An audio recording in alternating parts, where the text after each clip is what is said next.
The main valuation method. First method, the transaction value of imported goods. The customs value is constituted by the transaction value that the price actually paid or payable for the goods when sold for export to the Philippines. The notion of sale. The use of transaction value.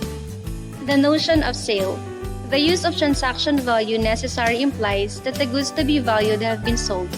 However, the provisions of World Trade Organization Agreement on the valuation do not provide any definition of the term. Free consignments like gifts, samples, and promotional items. Goods imported on consignments. Goods imported by intermediaries who do not purchase the goods and who sell them after importation.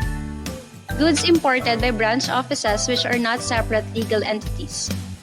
Goods imported under a hire of leasing contract. Goods supplied on loan which remain the property of the sender.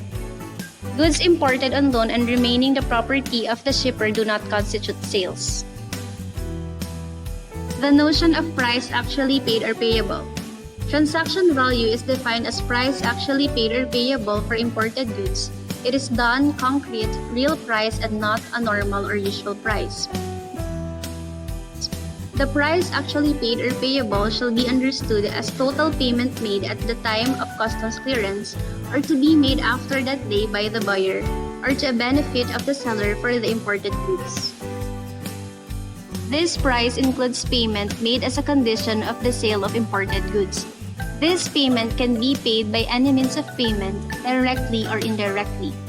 All discounts, rebates, discounts granted, and post-importation charges must be allowed as a deduction for the question in price. Conditions under Method 1. Condition 1. No restriction conditioning the purchase of goods by the buyer. In the same way, restrictions are imposed by law or the authorities of the importing country or geographical region in which the goods may be sold. Condition 2. The seller price is not subordinated to condition by which the value is not determinable. When the customs value of the imported goods cannot be determined on the basis of the transaction value because the seller price is subject to conditions which cannot be determined.